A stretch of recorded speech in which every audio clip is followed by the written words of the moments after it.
Opposition spokesperson Dame Harriett Baldwin. Thank you very much indeed, Ms Vaz. And this debate on the petition has highlighted an unimaginably difficult situation where one's child is seriously ill.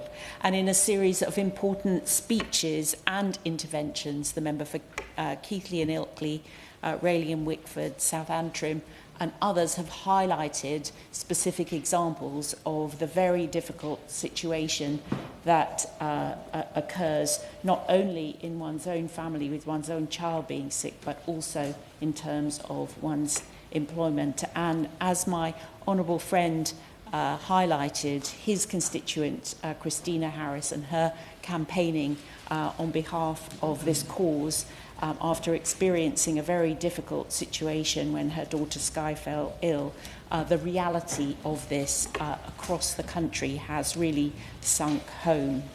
I think one is immediately struck with a view that what employer would not be incredibly supportive of an employee who finds themselves in this hopefully rare situation. But as we've heard in today's debate, not every employer is necessarily supportive. There's not a consistency of support, and many employers don't know the law in this area. So for the benefit of the record, I thought I would set out the statutory support that parents currently have.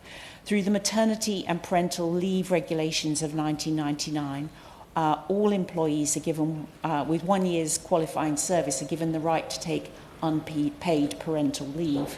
And this entitlement is up to 18 total weeks at any point in the child's first 18 years of life, with up to 4 weeks maximum in any individual year.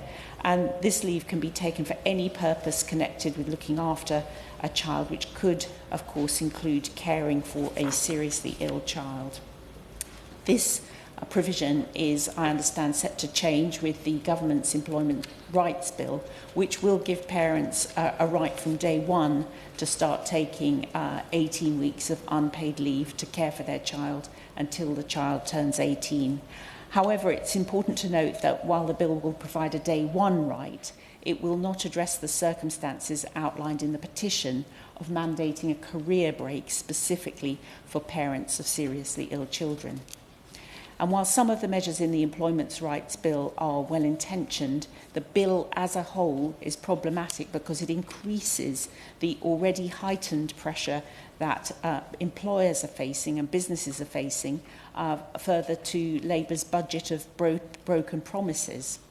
Through the National Insurance Jobs Tax, the hike in business rates, the incoming employment regulations, the Labour government is sharply hiking the cost of doing business and employing staff. Indeed, the Employment Rights Bill alone is set to cost £156 per employee.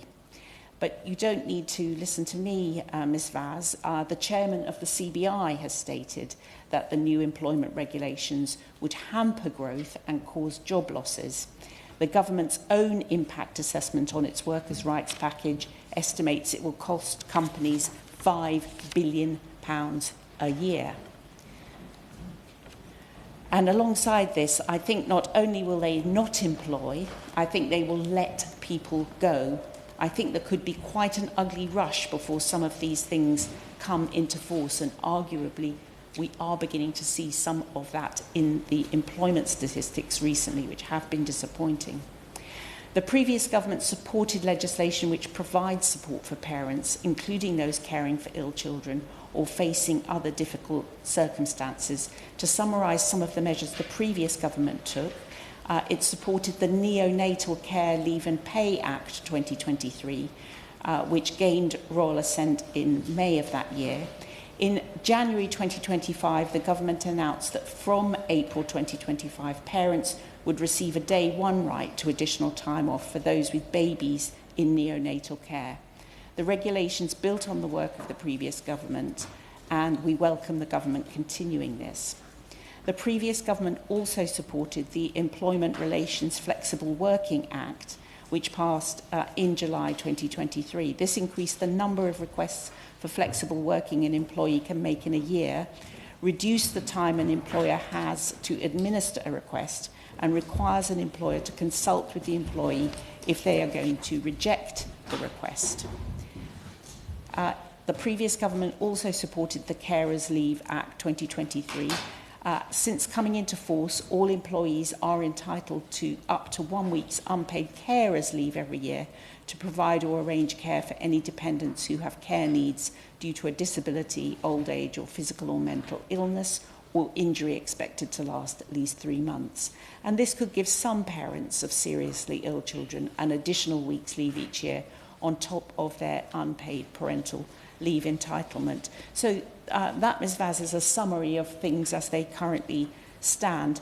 This petition was submitted during the previous Parliament, and the previous government replied, and I quote, "We understand the difficulties, worries and challenges faced by parents with seriously ill children. While we're very sympathetic, it's not practical to provide a specific right for parents with seriously ill children to take a career break. Nonetheless, we would encourage employers to go further and consider what compassionate leave policies they have, including flexible working arrangements and supportive work environment, so that they may be able to offer beyond that which is required by legislation alone." And there we left it, Ms Vaz, at the time of the election, and so I leave it to the new minister to outline what his government plans to do. Thank you. Minister Justice.